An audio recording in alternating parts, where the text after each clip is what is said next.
everyone, thank you for tuning in. This is Instructor Joy. Thank you very much for your kind support and donations, booking lessons with me, and also sending me nice comments and questions. That truly means a lot to me, and I really appreciate. I encourage you all to check out my Patreon page, which is in the description below.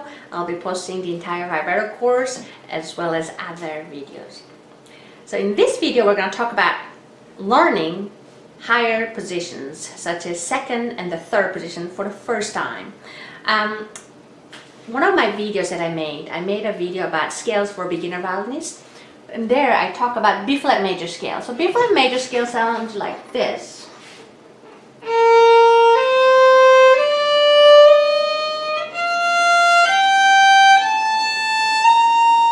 Yeah. Here, notice that hand frame. So when fingers are far away, that's whole step. When fingers are close to each other, like a third and fourth, that's half step. So same thing goes on E string. So this is a good scale to have learned for several reasons. It's good to be introduced for flat keys with a flat, and also the same hand frame we can keep using to the second and third positions. There are different keys, and sometimes and often the hand changes completely all the time, sometimes like this and like that. We'll do that one later. But if you are new to the higher positions, sticking to the same hand frame and then just shifting up, meaning just moving upwards, by simplifying that, it helps us to understand the basic structure of higher positions. Therefore, when you have different kind of key signature, moving all the fingers all the time, that's going to be a little easier. Instead of when you're introduced to the higher position, then you have to change also your hand frame and moving back and forth. That might be sometimes a bit too much for the first time player when it comes to higher positions. So I'd like to use always for the first time higher position players, use same hand frame, meaning first and second is whole step, second and third whole step again, third and fourth finger half step, which means right next to each other. So same hand position goes on A and E string, which is B flat major scale. Now, this hand frame we're going to keep to the second and the third position. That way, we have to just worry about the distance gets moved from first to the second position, second to the third position, without thinking about whether we have to change our finger gaps or not. Yeah. Once you master that one, then later you can adapt new key signature. Then you can make your study a little more complicated. But for the first time, I find it's very helpful to keep same hand frame, same hand position, like that, and then first study higher positions. Yeah. Okay, that's what we're gonna do. Now, when we search, so this is B flat major scale in the first position. Now, when you go to the second position, first find out where your second finger in the first position is. Like this, open A, B flat, C. Remember where the second finger is sitting, because we're going to replace that one with the first finger very soon.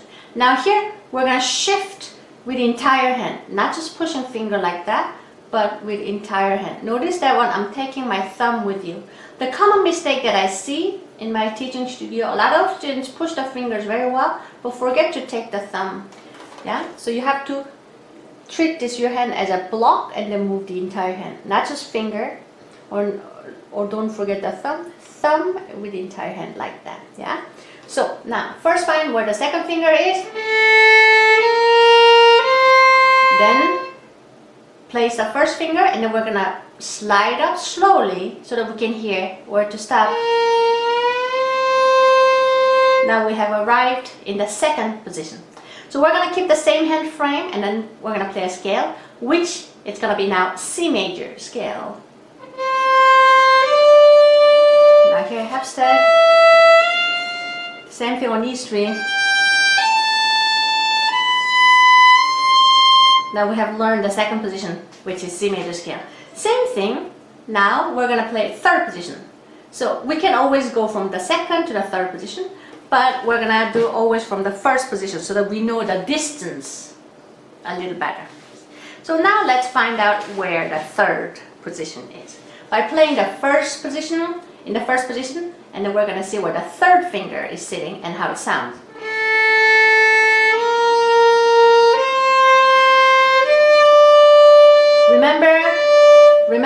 the third finger is sitting and how it sounds, because we'll be replacing this third finger with our first finger by shifting the entire hand. Again, remember where the third finger is sitting. Now we're gonna play first finger and then slide it up with the entire hand slowly and stop when it's the right spot. Now we're in the third position. We're gonna play same hand frame, which is whole step, and half step. Now we'll play a scale, which is gonna be now D major scale.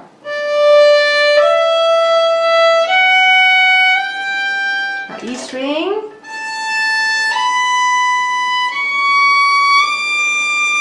Yeah, like that. So that's how I would like to do in my teaching studio, by simply keeping the same hand position from first, second, and third position. That way it's a bit easier to learn the distance from first to the second position, second to the third, or first to the third position. Yeah.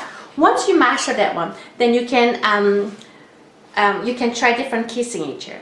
So sometimes 1 and 2 are half step, sometimes 2 and 3 are half step, things like that.